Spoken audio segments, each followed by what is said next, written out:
Listen up.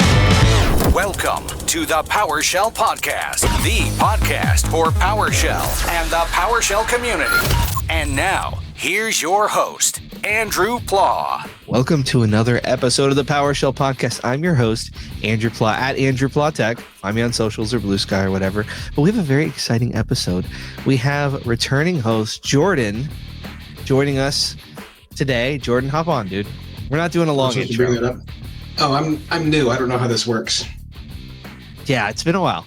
You've been rusty. You've been doing a whole bunch, and we're going to dive into everything you've been up to and where you are now, because you're coming at us from a new location. You know, astute viewers will notice your background has changed a little bit. It's no longer an awesome bar, but a closet. It is a closet without the bright light in your face. So I dig the vibe though. But I want to tell everyone out there, hey, everybody, take the 2025 State of System Administration Survey to share your insights on the IT industry, including cybersecurity trends, salary ranges, AI, and the best IT tools. There's a link in the show notes. Go check it out. You'll be hearing that for the next few weeks as we try and build this survey out. But back to the man at hand right here, Jordan Hammond. You know, I asked some friends for some questions to ask, and I think that one of the friends, aka you, I didn't realize you could read the things I posted. Just kidding. I did know. I didn't think. You said I should ask Jordan how he's so handsome. So how do you do it, man? What's the key? Boy, I tell you, it was not genetics. I overcame a lot to be so good looking, but through perseverance and a lot of hard work, I managed to achieve greatness. Oh, that's great to hear, man. I'm proud. I'm proud to see that. You know, I got a question, and it's something I want to teach the audience. We've probably mentioned it before, but listen, there's been hundreds of episodes. People forget things, all right? I forget things. And this is something that I think you've forgotten, because it's like one of those things where it's PowerShell knowledge, but like it's not an everyday thing by any means. What does $? Do? What is it? $? Yep. I do not know. You are correct. I have forgotten. I know. I mean, honestly, it's just one of those. There's a few things like that in PowerShell where it's like you'll run into it, not need it for like 6 to 12 months, and guess what? That's long enough to forget it. But it's easier to relearn, you know. And here you go. I'm going to teach you something right now. You're going to learn it instantly because you already know it. But $? Returns a boolean indicating if the last command succeeded. Okay. There's some uses for that. Last command, it's almost like the opposite of get error, where whatever the last error command is, this is your last success. Yep, this is a boolean. If you want to interact on it for some reason, boom, it's there for you. Also, a helpful little addition to this is last exit code. $ last exit code, and that'll actually give you the exit code of the previously ran thing. So sometimes that can be helpful. Anyways, you know, we're teaching people, all right? We can say we did the good stuff. We taught a couple things. If you're only here to learn deep PowerShell things, well, we've satisfied that requirement. But now we're going to let loose a little bit. I haven't talked to Jordan in quite a while. For those who don't know, he was the co-host, helped me get this off the ground. How long ago? Like 2.5 years ago? I think we did it together for 2 years. About that. We did around 2 years. And then time is an illusion. 11 months since then. But people want to know 11 months. How is my midlife crisis going? It's on the minds of the people. Yeah, how are you been? I wouldn't call it a midlife crisis. I'd call it a recognition of priorities, maybe. Yeah, I'm a positive spinner, so I like it. I've been great though. I moved out of Utah into a much smaller town in Idaho, and it's very relaxed, and I'm liking that. I went from talking about IT, where I always said I wanted to do more implementation, and I'm working for an MSP. So I definitely have hands-on on various tech all the time. So I'm really liking that. I love being back into the IT. Just like with $? I'm surprised at how much I forgot. There was actually a relearning curve for a bit there. Yeah, and I can imagine taking a step back into it. A lot of things have changed, got to get up to speed again. But I feel like anyone who's been in IT for a long enough time, you're going to forget more than you know at a certain point when you have to learn so much. But yeah, so how's it been being hands-on again? Like you're digging it, it sounds like. I'm a little jealous, I'll be honest. MSPs especially are one of those employers where it sounds kind of fun. A lot of work, but still you're like building something really cool and providing a pretty good service. So I do really like it. I'm kind of bummed where understandably billable hours matter. So and it's understandable. That's why they pay me money, is to make sure I go and get stuff done. But I always feel bad about billing, so I've been in trouble a few times for I put something in as non-billable, or I just make it a shorter call than it was.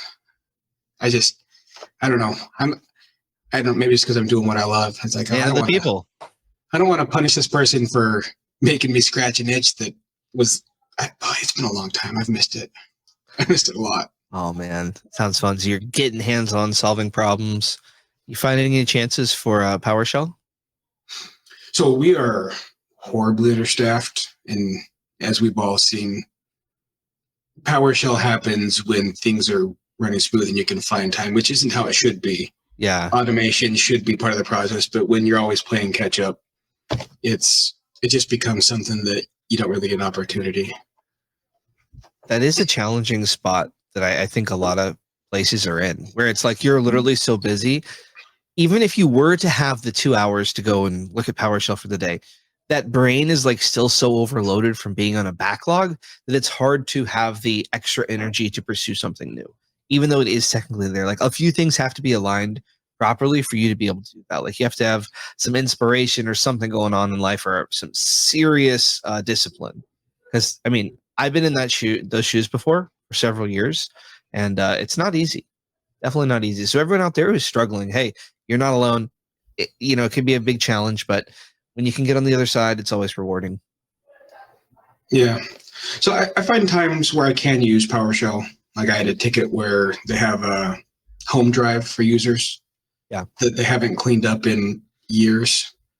And so they want to know how many of those drives do they need to keep. So I was able to do PowerShell to query all their 80 users that are active and all the drive names, because their drive names are basically SAM account names, which is nice to make it that easy. Nice. So I just pull those two and do a comparison. I said, here's how many are for active users. Here's how many drives you have. And they had something, it was in the hundreds of just used up space that wasn't active. So it was, wow. I got a lot of value from it. It's not a big or complex PowerShell, but I always like to find times where I can, instead of handwriting and trying to compare it, just pull all the data and let PowerShell do it.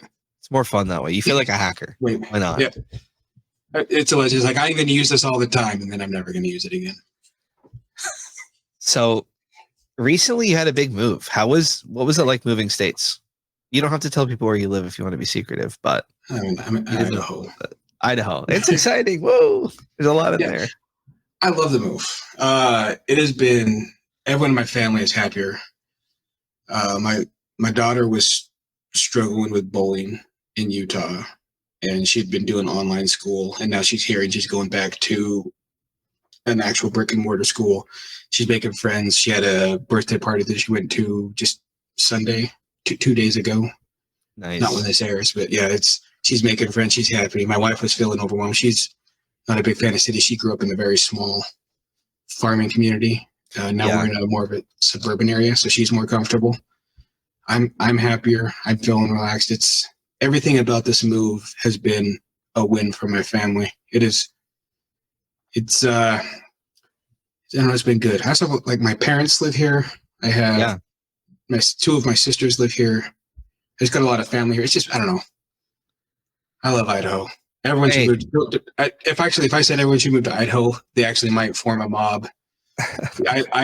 There are signs all over the place. It's like, go back home. I are not welcoming of people. Oh, really? They like the small town vibe. Well, I'm glad you're digging it. Glad it's working out for you. I guess it helps to have family there. Because I've heard from a lot of people at conferences and stuff like, hey, how's Jordan doing? What's he up to? I'm like, oh, he's doing well, but it's nice to hear it from you and have you be able to tell them. And shout out to everybody who's asked about Jordan, because there's been several people, and the people love you. What can I say? I would say out of this whole process, the one regret is, for the first time in years, I didn't go to PowerShell Summit. I really wanted to. I had the funds to do it, but I had just started a new job. Yeah. And I couldn't take the week, but I'll be going next year. So if people want to buy you a drink, you know where to go. Well, there'll be dim sum. Okay. Maybe Maybe I can sneak on that invite. But nice, man. Well, cool. I'm glad to hear that, because that was one of my questions I was going to ask later. Is, people want to tell you thanks for changing their life. Where can they find you? Well, that's a great place to go. And it's a great place to continue to change your life, because Summit's a pretty awesome place. So I'm looking forward to seeing you there this year. I'm really looking forward to it. I feel like a hypocrite because I spent 2 years talking all the time, join the community, be involved, do everything you can. And then I spent the last year cutting myself out of all of that for mental health. And so I feel like I've been telling people to live what I can't. Like, I'm not practicing what I was preaching. And it feels that's I don't love that part of it. I wish that I was able to keep doing it. I mean, I tell you what, there's just, with the way life works, it's going to be very hard to do it every single year of your life. Maybe you'll find a pocket of 2 to 3 years. Maybe some people will be able to do it on and off here and there. But the fact is, you did make a huge contribution. Like, that's totally worth noting, more than most make. So definitely pat yourself on the back. And we all have different things we're good at. I tell you what, dude, I'm getting tired in my own right. We won't get into all that right now, but it's understandable when you're putting yourself out there like that. It's hard. Yeah. I didn't even submit to put in a talk this year. I'm just going to attend for the first time. I'm just going to attend and enjoy, because always it's been, I've got the recap, which was a massive undertaking. There was all the interviews for the podcast. Like, the week of Summit was my busiest week of the year. Oh yeah, dude. Easily. And for the first time, I'm just going to go and just enjoy. I'm looking forward to it. Maybe stay out a little bit. Maybe, I don't know. Maybe sleep in. Yeah. Well, I mean, you've seen how well I do at staying up late, but I'll give it a go. Maybe with no responsibilities, I'll be able to. Yeah. I mean, it's honestly nice to just get away and be with people who accept you just as you are and who geek out about the same stuff and are going to show you some cool stuff that's going to blow your mind. Always a good time. Yeah. I am going to try to get back into being active in other forums a little bit after, but yeah, I don't know. But the jump in mental health, I'm afraid to let it go. Yeah. I mean, take your time, right? Yeah. The community will always be there. And I think a lot of times the impetus for people to really get involved is they want that career advancement kind of thing. But if you're chilling, you're chilling. We all have to try and find that balance between, like, yeah, work is awesome, but also the real life thing, because life it slips away pretty quick. Apparently, I've been told. I didn't realize how far I'd slipped on mental health, which I know I should have seen the signs. Kelly, who is, I mean, your boss, he does the editing for this. Yeah. He saw the signs first. He actually is the one that encouraged me to get into therapy. And when it became clear that me being in therapy was going to lead to him having to replace a not easy to replace position, he still encouraged what was best for me. So Kelly is forever a legend. Shout out Kelly. It's everyone should get a boss like Kelly, because it makes your life better. Yeah, I've been talking to some people with bosses who are, letting them go years without taking time off, and definitely not a good vibe to be working for. But I'm glad you found some relief and you did some stuff that not easy choices to take care of yourself. That is something that people can learn from, for sure, man. So kudos to you for that. Cheers. I'm going to get drunk if we keep going this rate. I've been drinking a lot. Hey, worse things have happened, man. We've done a couple bar sessions together, haven't we? A couple, yeah. But this is my first time I having my own custom blend of scotch. Yeah. Yeah, you just, like I think you said, each bottle you drink, you pour just a little bit in there, kind of thing. When I first opened, and if I really liked it, the last bit, I put it into a bottle and let it marry. Do you ever think that your love of scotch is all placebo effect? Like, if you were to A/B test it, how confident are you in your senses of peat enjoyment? So, as far as how much I like the flavor, no, that's 100% I love it. But I drink way less than my love indicates that I would. So you cherish it. Okay, interesting. Yeah, I think this right here is my third time drinking this year. This year? Holy crap. This year. I don't drink a lot. Yeah. I wonder if we drink together this year. Maybe. No, it's going to have to be at Summit. Yeah, well, I'll be there, and that'll be next year. Well, wait, no, that's not true. We're drinking together right now. Yes, we are. Hey, cheers. We did. I think we just did a cheers. Hey, we're looping cheers. That's a good sign, man. Is time real? Like we're just kind of, who knows? Well, if I get drunk enough, I'll air my grievances. Perfect. That's what we want. We want some hot takes. That's what we're trying to get. Rage bait some people. He's too happy. He's can't have it. So here's a question, Jordan. I think you might have told it a time or two on the podcast. I know we've told it definitely late night at bars, but what was the story of us meeting for the first time? Do you remember that at all? Oh, 100%. Yeah, what was that? It was at PowerShell Summit. I want to say 2018. Did you go 18 or 19? It was the year that you won the scholarship. Okay, it was 18 then, yeah. And then I was there with my, at the time, boss and my mentor, Chris, which my all-time regret is I never got to interview him on this podcast because I love that dude. He's my, I'm in contact. He actually does Python now. He doesn't even do PowerShell all that often. Well, just a little bit of context. I loved you and Chris before I ever met you. I was a big fan. You were all a big part of my PowerShell journey. And, definitely shout out to Chris.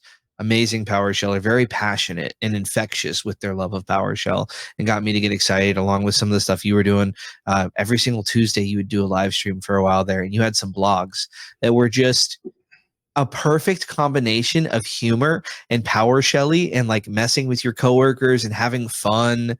It was a good time, man. But continue with your story.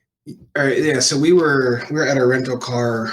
We were about to hop in, and then you went driving by at the airport. You went driving by in the Uber, and you were hanging out the window screaming, "Chris Powell, I love you." Yep.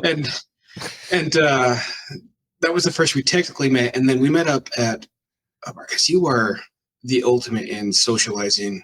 I don't know what you like outside of convention time. I mean, we hung out a little bit, but at convention time, you live life to the fullest and you get to know everybody. So there's a couple of times.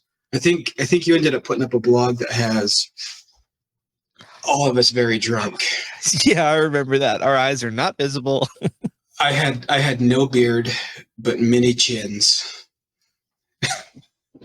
I remember that photo, man. I would see you all multiple times, and it got to the point where I felt like a little bit of a stalker. Where it's like I would shout out to you guys from way across a busy street, "Hey guys!" And you guys would like look at each other and like wave at me and keep moving because we were at different hotels. Yeah, what I loved about it was you were there, scholarship, brand new to all that, and you still gave a lightning presentation where you showed Cody written. That was courage. I respected that a lot. That was my Rocky moment right there. No, I mean, I think that's the right approach. And I hope the people out there, you're vibing with the podcast, you take those risks too. And it'll be okay. Who knows how things are going to shake up, but you're going to be okay at the end of it. And we can all ride that just do it vibe together. Nike, I don't know if we're sponsored or not. I'll have to check the contract, but yeah, man, it's a good time. It was a good time. Yeah, it was fun. I didn't realize at the time that we would become co-host of a podcast that, in my opinion, the greatest PowerShell podcast in existence or has ever existed. Hard to argue with that. Hard to argue. Yeah. It's been a fun journey. What are some of your favorite moments we've had together? Oh, boy, this feels like a dating show slightly. It is. I choose Bachelor number 3. No. No, we had a lot. I really liked, I know it's different from the podcast, but when we do webcast, we did during COVID when we were all remote, we did a webcast about pulling from Git and doing contributions. Oh, yeah. And I didn't let anyone know I was new to it at that time, so I leaned on your expertise a lot. And then we were running it off of a NUC, actually, this NUC right here. Oh, was it overheating? It was overheating. I had to go get my whiskey stones and sit on top of it to cool it down because it was getting very hot because it couldn't host the podcast. But that one, I always really liked that one. And that was one where I learned a lot just writing from that one. And that was one of the few times we got to work together writing code. And I really enjoyed that one. That was fun, man. Favorite podcast you've done? I don't want to offend other guests, but both times we interviewed Christy Lemaire. Of course. I had a blast with those. And I'm sure it shows through in that. She is I don't know what it is about us, her enthusiasm and my Debbie Downer attitude. We just meshed.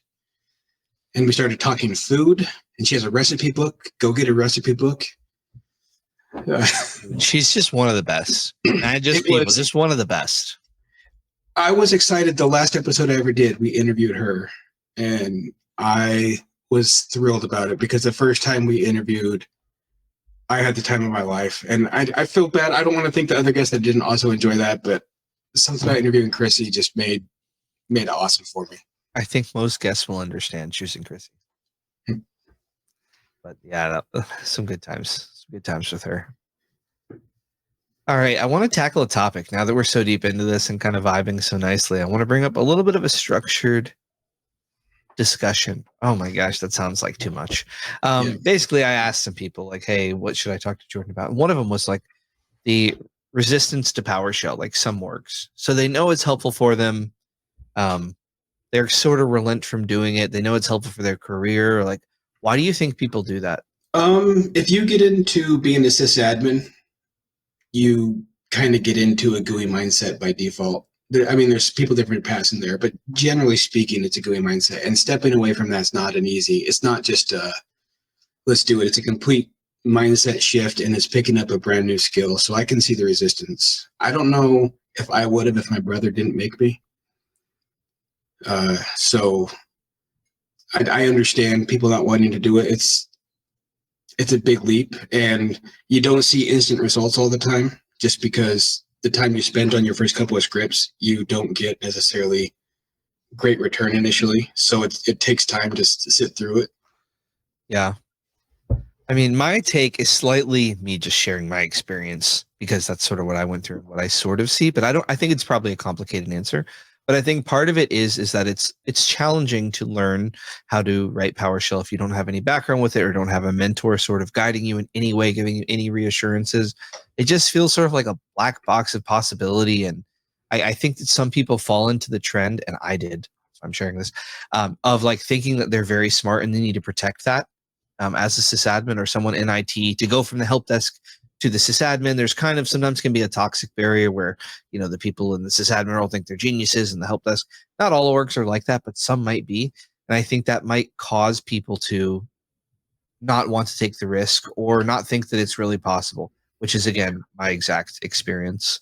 Hoarding knowledge in IT is common. One of the reasons the PowerShell community is so great is hoarding knowledge is frowned upon. It's one of the few areas in IT where it is. I've seen pretty much if anyone actually knows what they're doing and has their wisdom about them, not just knowledge of a programming language, but like they're able to communicate with other humans and stuff, they'll understand that like keeping things secretive is not helpful. And I think most like current software communities, not all of them, but I think most are starting to embody that. And even outside of just the programming world, like the non-IT sectors of the world, I think with just sort of progression of the internet, there's more people willing to share. But you're absolutely right. There still are plenty of little toxic pockets where it's very much about nobody makes mistakes. We're all perfect here, which is the exact opposite of a fully productive type of place. And I think that that's sort of covered in, oh my gosh, what's the name of that book? That classic Phoenix Project, right?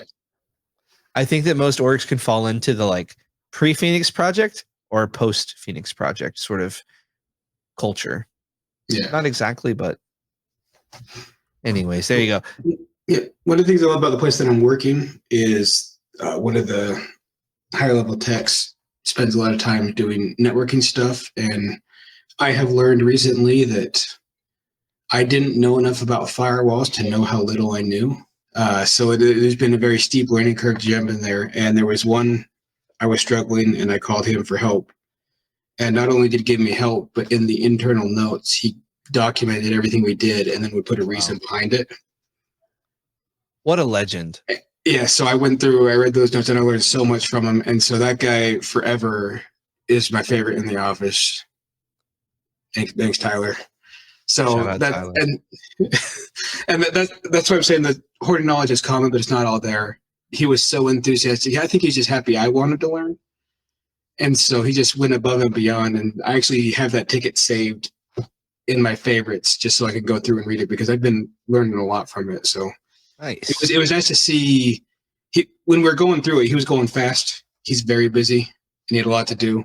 And he would kind of talk through it. And I thought, okay, that's it. I'll just go learn on my own. And then when he sent me the ticket and I saw the internal notes, it was a game changer. And it means a lot to me. And it makes me want to do the same thing. And it shows the value of being willing to share your data is you don't know how much is going to be appreciated. But it's been awesome. Dude, that's awesome. And anyone out there, if you have some skills and you have coworkers who are looking up to you, whether they say it or not, or if you're like, you have an area of knowledge that is more than them, share that with them because it can be so much more impactful. Like I love solving tickets. It's so much fun, but actually helping another human, maybe it's just me, but it gets me excited. Like, why would I not use these skills for good? If you can, and just put a little more effort, it's a lot more rewarding. And I don't know, just doing things just for the sake of doing them, not that inspiring. Doing them for the sake of making the world better, or my team better, or my work life better, or maybe making a new friend, much better use of time. So that's sweet to hear, man. Shout out to Tyler. He's a legend. And everyone out there should try and be Tyler in the ways that they can. But I got a question. Has anyone at your new job talked to you about the PowerShell podcast, said anything about it, heard of it, anything like that? Yeah. This actually was Tyler again. We were talking about PowerShell Podcast, and he told me it was a podcast about PDQ products. And I tried to correct him. I'm like, no, it's not about that. And he overrode me and told me that it was. And it's when I learned my desire to be forgotten exceeds my desire to be right. So I just like, yeah, you're probably right. So I had someone preach to me what my own podcast was about. That is amazing. I learned something. I didn't realize we talked PDQ all the time, but we did apparently. Yeah, I think we've maybe mentioned it twice ever in 200 something episodes. I think he watched the webcast and wasn't aware there was also a PowerShell podcast. Right. Like he saw the teaser for the podcast and then clicked on other stuff. It was like, oh, it's all about. Yeah, that makes sense. Yeah, and that'd be my guess. What happened is he mixed up the two things that I did at the time. But it was fun to learn about what our show is about. I thought we talked PowerShell, but the armchair expert had to let you know. Oh, so I would like to play a game with you, good sir. Do you like playing games? Let's do it. I always like play games. What games you been playing lately? Give me two. I've actually gone and played Red Dead Redemption 2, which is an old one. Yes. I've been loving it. Classic. And then another old one, I've been playing Portal 2 with my daughter. Oh, that's fun. I played that with my son. Yeah. Some of those are a little challenging, but we figured it out. It's up there, yeah. It does. Makes the little noodle work. That's what we get paid for. We're paid to think. Hey, we're thinkers, man. We get it done. Exactly. Cool. All right. So I want to play a game with you, good sir. It is called This or That. You choose this or you choose that. All right. Does that make sense? Absolutely. Don't spend too long thinking because I got the next question ready to come at you. Let's get started off with tabs or spaces. Spaces, just because I use them more. And that is more friendly for those who use screen reader type devices or something like that. That's the only advantage I saw to them was that it's more accessible is the word. Oh, okay. Yeah. Maybe that's changed. That was 4 years ago. So I'm not aware, but I mean, I write so little PowerShell anymore. Every time I do it, I'm typing notes on the work that I've done and spaces make sense. So here we are. Just not formatting it very nicely. That's all right. We forgive that. So we got dark mode or light mode. So I prefer dark mode, but as you know, I keep defaults. I don't really make changes. So I am constantly in light mode, even though I do prefer dark mode. Fair enough. Classic keyboard or ergonomic? Classic. Ooh. A gentleman. All right. That tells me a lot about you. Local scripts or cloud automation? Ooh. I know it's supposed to go fast, but I didn't say they were going to be easy, man. Nah, I'm going to go cloud automation just because you can have a larger scale impact, positive or negative, but hopefully positive. Fair enough. GitHub or GitLab? GitHub. Good choice. Right host or right output? I I use write output way more, even though everything you read says don't use that one. But I do. Aliases or full commandlet names? Full commandlet names. Wow. What a little hall. What are they called? The hall police? Huh. Like those goody two shoes at school? Hall patrol? No, Is that you? no. My reason behind it is habit forming. If I have a script someone else is going to use, I'm going to put into that script what I use by default. So if I use aliases, it's going to be less readable.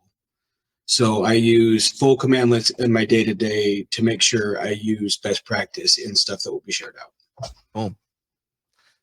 This guy's got it figured out. All right. PowerShell ISE or Visual Studio Code? Visual Studio Code, although as that journey I think was tracked through, I don't know if it's through the podcast, but through webcast. I was a very late adopter of Visual Studio Code. But you're there now. Yeah. All right. Command line purist or GUI lover? I have moved towards command line a lot. I used to be, from the earlier conversation of sysadmin by default is a GUI experience. I mean, the but thing I moved is, away from it. Sorry. Because I'm a better admin because of command line. Yeah. And I think a lot of orgs, like we were talking about that thing earlier, about like why people are maybe resistant to PowerShell. I think it's because GUI tools are good. So if your environment size is a certain thing and like you'd rather just spend 10 minutes on a task every single day rather than actually investing time and kind of solving it once and for all, it can be easy to fall into that trap. And guess what? You're getting your stuff done. You're still getting paid. And ultimately, that's what we're here for. It's a job. It's not like we're doing it because we love the companies necessarily. I mean, maybe some people would dedicate their lives to it, but. Well, without Exchange, I don't know if everyone moved away from GUI, but they kind of forced my hand. Yeah. You couldn't do a lot of the high-level stuff towards the end without PowerShell and using command line. But it's a game changer when you can actually use PowerShell and do things. So, it makes all it right. much easier.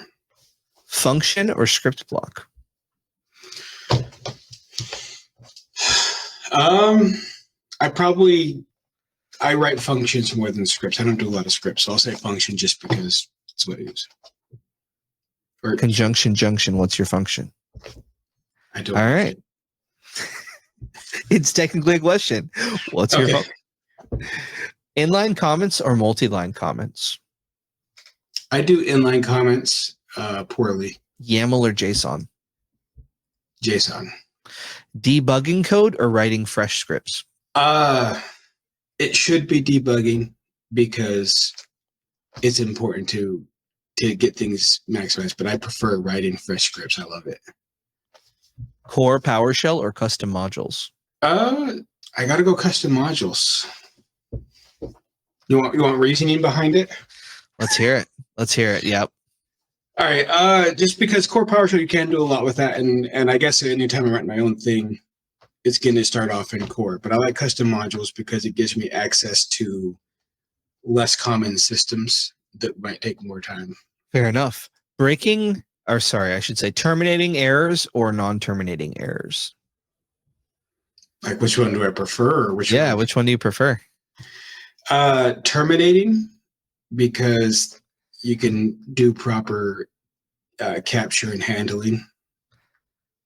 Automation or documentation? Automation.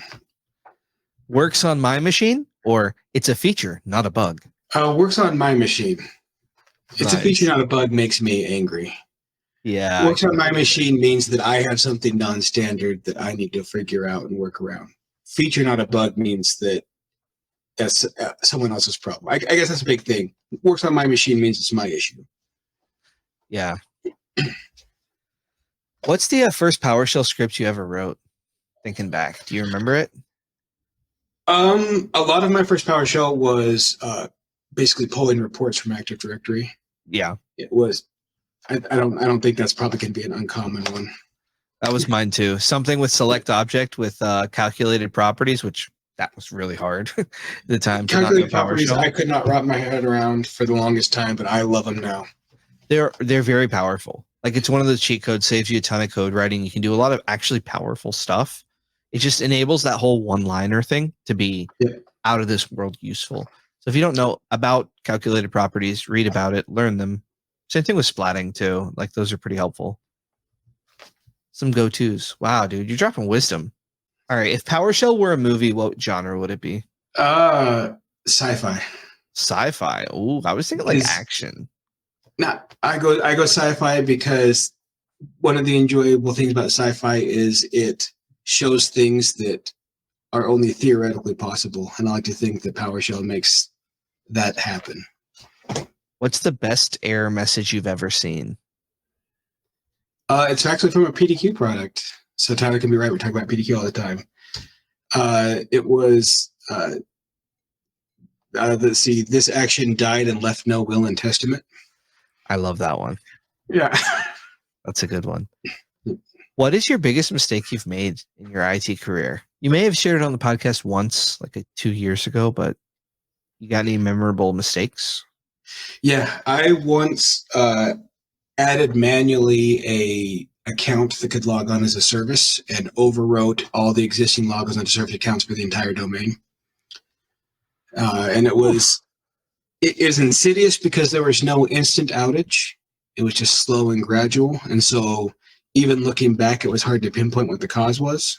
And it took a lot of time, and I fell asleep in between sessions and woke up with the answer that I had screwed up. Sorry, Kelly. It's all right. That's real. That's raw. I'm just taking note of the good old left bump. Making work for everybody. It's all good. It's all good, man. We're humans here. We're humans. Hi. We use different words for different things. Sometimes curse word's the right word. That's all I'm saying. All right. What's one command that you wished existed but does not exist, and it can do anything? You're talking about sci-fi. All right, man. Make it happen. A command that I wish existed that I don't know if I have an answer for this one. That is. Give me a minute. No, take your time. All right. I'll switch it up. I'll ask a different question while the back of your brain gets to work. Maybe you can nap through a class and you'll discover it afterwards, the right answer, right? I'm good at naps. All right, dude. You're thinking about survival here. Zombie apocalypse. Okay. Am I getting the call? Am I an asset to the team, or am I dead weight in this apocalypse? Be honest, dude. I know you know some rugged dudes. Am I getting the call? 100%. Oh, the reason why it's easy. Because in this scenario, you're going to have a whole bunch of competing strong personalities that are going to want to have conflict. And you are the ultimate, you smooth over rough edges. So all of these people that might not work together normally, having you there to keep communication flowing means that everyone will be more effective. You didn't have to do me so nice, but thank you. All right. Bring it on, zombies. We are prepared. Yeah, you don't want to mess with our communications engineer. Oh. What's the longest time you spent debugging a script? Like, do you have any stories of like kind of going crazy, like the same error? I mean, I know there have been ones that I struggled with a long time, but I couldn't think of a direct cause. I know probably the most time trying to get the result I was looking for had to do with calculated properties, because I didn't even know what to search for to know what I was looking for. Right. That's one of those things. Yeah. And I didn't really have a form to ask. So that probably finding out that those exist was the longest time I spent on a single function, but I don't have a better answer than that. That's fair. I also will give a shout out to debugging. Always very helpful. But yeah, selected properties, select object calculated properties are one of those things where it's like, whoa, this is not English. These are not command names that I can easily search. It's like commas and parentheses and all this kind of weird stuff. And for me, whenever I was starting PowerShell, that was weird magic. People were doing voodoo magic with that. It was not normal IT stuff. But that's where the benefit of a community comes from. So find yourself a community where you can ask these questions. And I tell you what, if anyone professes teaching PowerShell or PowerShell community in any way, shape, or form, they will not hate on you for asking questions about like, what is the space and then the at and then the this and the that mean? They're happy to share that knowledge, and it'll save you a ton of time. And it might be the difference between you learning PowerShell or not learning PowerShell. Boom, Jordan. I like it. That's what we're here for, man. Make old Jordan proud. What's the best way to learn PowerShell, in your opinion? Find something that you do every day and make it go away. But don't choose violence. No. Choose automation. No. Choose automation. All right, aside, dude. I'm pretty excited to hear you're going to be at Summit this year. I'm pumped. I'm excited. I actually confirmed on my drive home from work that I'm still go with the wife, so nice. I'm all set. You gonna book soon? I probably should. Couldn't hurt. Yeah. I have to wait to see if my talk is accepted or not. We'll see. If it doesn't get accepted, man, we'll be having a good time. If it does get accepted, we'll be having a good time because I love talking about PowerShell. But it does add a little bit of pressure. This year when I couldn't attend, I got into Sono and made a whole bunch of songs. I have a blues song about missing Summit. Is that like AI? Yeah. Nice. So Sono does music. That's where I wrote where I created your song about you and Kevin for your paracoding. Oh, that's right. Yeah. I love that song. I gotta listen to it again. It's awesome. It's a fusion of polka and nu metal. Oh yeah, I remember it now. Oh gosh, good old AI. Always good at making great parody songs. If PowerShell were a person, what would their personality be like? I mean, wouldn't it just be Bruce Payette? Okay. I mean, I remember when we interviewed him, I've never felt so intellectually inadequate. Oh, dude, but he still made it so, but he made it so we could still understand it. So I really like that where it clearly took him effort to dumb it down enough that we could join the conversation, but he did it anyway and it seemed seamless, and that feels like PowerShell to me. Agreed with that. What's your biggest pet peeve with PowerShell scripts? I don't know. I'm terrible at typing. So typos? Yeah, typos. Or those variables where like you type the name wrong, but you type it wrong every other time because you tap complete, and then you just kind of rock with the script having a misnamed, like technically English-wise, misspelled variable name, but it works because it's misspelled everywhere. Is that you? I mean, it might be me now, but before it would just be, my variables would be like $A, $B, because I'm dumb. You know what I did recently? It was kind of funny. I roasted people's, and by the way, that is bad, Jordan. You should feel bad. I do feel bad, and that's why I don't do it anymore. But I recently did a little segment where I roasted people's PowerShell scripts. I'll put a link in the show notes because it was kind of funny. But I felt kind of bad, like being mean to people slightly. And I didn't really hold back as much as I could have. But yeah, I think it's actually helpful to like look at some things that people like. Any code you write that works is amazing, but there's always opportunities to make things a little bit better. So I tried to show some of that stuff. The important thing from the takeaway is not to take the mean side, but hey, he's actually telling you where to make improvements. Exactly. Yeah. And I tried to kind of skirt that line, but I think that it is always important to know that those of you out there who are listening to this and some of the interviews and people who are very good at writing code, don't allow it to discourage you from writing your very mediocre code. That is still very valid. And if it's helping you, it's helping me. Not really, but it sounded good. But what are you looking to do 2025? Anything cool on your agenda? I know you said Summit. Any big professional goals? Or are you just vibing and just kind of enjoying where you are? Where are you kind of looking to go? I don't know. I spent the first part of the year. Well, I interviewed at Sentinel, which I appreciate. Mike, who we interviewed a long time ago, he helped me get an interview, and in that interview, it was very clear that I was not there yet for that job. But everyone in that company treated me professionally, and when they decided to go somewhere else, they called me and let me know. And interviewing is a dehumanizing process. I agree with that.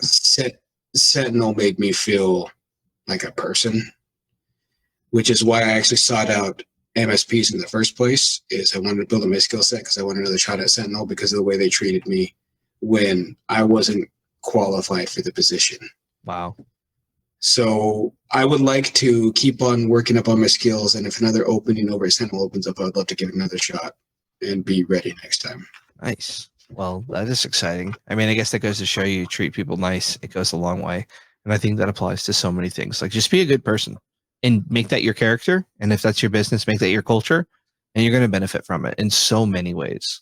Like, as individuals, at least, we're not businesses. We have a heart. So don't be afraid to lean into that.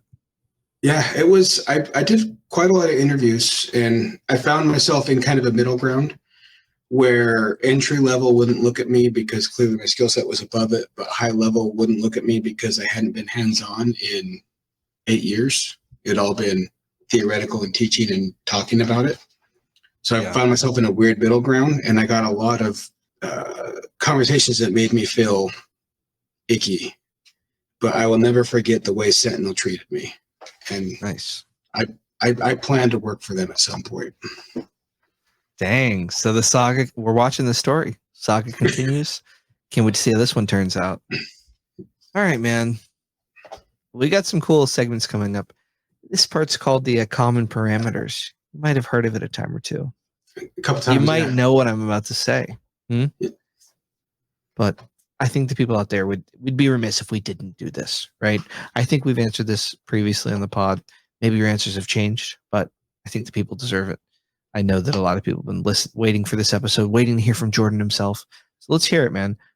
What is one time something went wrong while on the job? You're doing your job, you're doing it well, and then something goes wrong. Wow. How did you handle it, and what did you learn? You mean other than me replacing the logs and the service accounts? Yeah. Yes. Anything else? Back in April, during tax season here in America, I made a change that brought down an accounting firm during tax season, just because I wasn't being real thorough with double checking to make sure it was right, and I had a misconfiguration. I brought down their phone system, which I don't really know phone systems. So what I learned was, especially if you don't really know what you're working on, triple check. If you know, double check's fine. But if you don't know what you're doing, triple check. Maybe confirm that you're right. Go to the internet and find someone that agrees with you. Solid advice. Sounds stressful. All right. What's one tip you'd give your younger self when first starting in IT? That's a tough one. I don't know. I mean, I've lived pretty much a perfect life. It makes it difficult. No mistakes yet. One day. No mistakes yet. I wish that I had joined into the PowerShell community much sooner than I did. I wasn't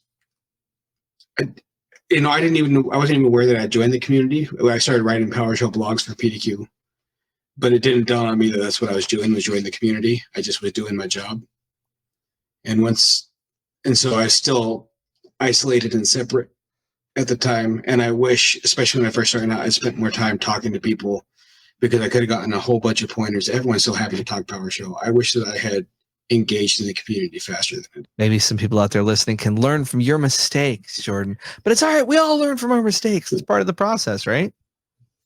Absolutely. What are 3 of your favorite modules? I found a new one last week. Oh, snap. What is that? It is Invoke SPF DKIM DMARC. It's written by, I actually looked it up because I wanted to give him a shout out. When I found this module, I'm like, oh crap, I need to give him a shout out on my interview. Martin Van Dyke. And I hope I'm pronouncing it. It might be Martien. But basically, yeah, I do a lot of stuff with, I find myself doing a lot of stuff with Exchange, tracking down, make sure SPF and all that is written correctly. And a lot of it is used, MX Toolbox and the like, and you go through the different links. It's a single commandlet. You go in there, invoke-SPF, you put it in there, it will pull all 3 that you need and let you know if they're healthy or not. And I friggin' love it. That is sweet. That is actually really cool. I didn't know that existed. I didn't either. I stumbled on it, and like I said, I went and looked up his name again because I was so happy that I found it that I wanted to make sure other people knew about it. So I guess if you want to get quick started and you don't look at the show notes, the link to this will be in the show notes, but install module or install PS resource, domain health checker. Boom. That's a pretty great one, dude. So kudos to you. And I was pretty excited to find it. that is a good tip. Yeah. See, outside of that, I mean, I'm sure I know this is used all the time, but PS Readline. It's all right. They're tried and true. You can't do better than PS Readline.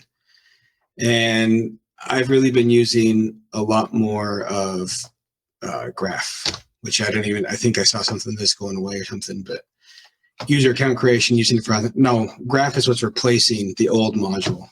Apologize to Fernando who warned us about this years ago. Yeah. Okay, I got you. Azure AD. Yeah, Azure AD, yeah. And Graph's just a way to do a lot of querying. And like I said, I'm out of the loop on if that's the one that's going away or if the one that's becoming prevalent, but it's the one that I use a lot and I like it a lot. So Microsoft Graph it's here to stay. But awesome, man. Great tips there. Great to chat with you again. But you know what? We're getting towards the end of the episode. You know what time it is, man? For old time's sake, we need that chill of the ride. It's time to chill, if you will. Yep. Bring it on. Are we doing, because I've had a lot of time. I don't let me to think about it. Do you want like a whole lengthy deal or do you just want to get it done? Smell the air. Big inhale. All right. And then based on the smell in the air, you vibe it out and we'll go. Whatever you got, man. We're ready. All right. Well, ladies and gentlemen, I have had ample time over the last 11 months to think about how important the shill is. But more importantly, I got to thinking, has there ever been a force on this planet that could be the opposite side of the coin? Negative enough to say, I deserve to be on the opposite of the coin of Andrew plus shill. That led me to Thomas Midgley Jr. Thomas Midgley Jr. has two inventions. First invention, leaded gasoline. He ushered in the first generation that IQ didn't improve and instead stagnant and regressed in a lot of areas. His second invention, Freon. He tore a hole in our ozone. This one man has two natural disasters that have had global impact. And I asked myself, does he deserve to be on the opposite side of the coin of Andrew plus shill? And no. Here's the facts. Andrew plus shill is a Mobius strip of excellence. There is no negative side. Everything about it is positive, and everyone's life is better for it existing. So now's your chance to sit down, shut up, and let your life be improved. Take it away, Andrew. Holy crap, Jordan. And he's right. Shut the heck up and listen, all right? Oh, dude, I'm tearing up. I had a lot of time. You had a lot of time. That was built up. Well, it has been released now. All right, everybody. Thank you for listening. Give us a 5-star review on PowerShell, on the PowerShell podcast, on your podcast platform of choice, Apple Podcasts, Spotify, wherever you are. We appreciate it. Maybe even leave a 5-star review where you type something out and say what it's done to change your life. You know, we want to spread PowerShell to the people.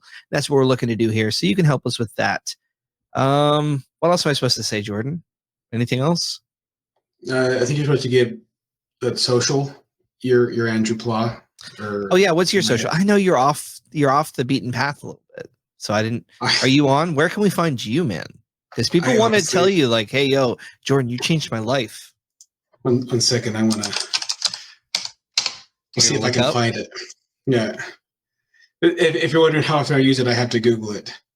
I am at DevOps Jordan. Oh, you okay? So you are still on X? I am. I've had people push up Blue Sky, but I don't use the one that I've got, and I don't really care for echo chambers, and I don't know. Anyway, that's where I'm at. I'm still on X. Maybe I'll go Blue. Is it Blue Sky? Blue Sky, yeah. Yeah, I've been on there. It's been fun. It's been interesting to see it grow, and there's a good PowerShell audience there. But at DevOps Jordan on the X.com. Are you on LinkedIn or are you hidden? I have no idea. So I think you are on it. My wife has a master's in marketing, so she handles that. Oh, you have I'm on LinkedIn. Nice. Well, I'll put a link to your LinkedIn if you don't mind. If you want to go incognito, I think they know your name though. That's the thing. Yeah, we could do that. Oh, my LinkedIn still says I'm in Utah, so apparently I need to update it. We're more up to date here. That's all right. And I'll say, if you want to find me, you can find me on socials at Andrew Pla Tech. I'm on Blue Sky, andrewpla.tech. That's my domain. And Jordan, man, I'll have links to your socials and stuff in the show notes. Just make sure to send those to me. Thank you, everybody out there, for listening. And if you're driving, drive safe. Jordan, thank you so much for joining me, man. It's been great to catch up. It's been a while. It's nice to be on the other side of the mic. I have enjoyed this a lot. I've been looking forward to talking to you for a long time. You drop some F-bombs, you know? It's nice to be on that side of the mic, isn't it? I'm officially a guest if I'm dropping F-bombs. That's right, man. That's right. Well, don't worry. We'll get you cleaned up. We will replace it with Frank or something like that. Frank. But yeah, thanks everybody out there. Jordan, till next time, man. For sure, we got to do a bar session. Oh, I'll see you soon for sure. All right. Thanks, everybody.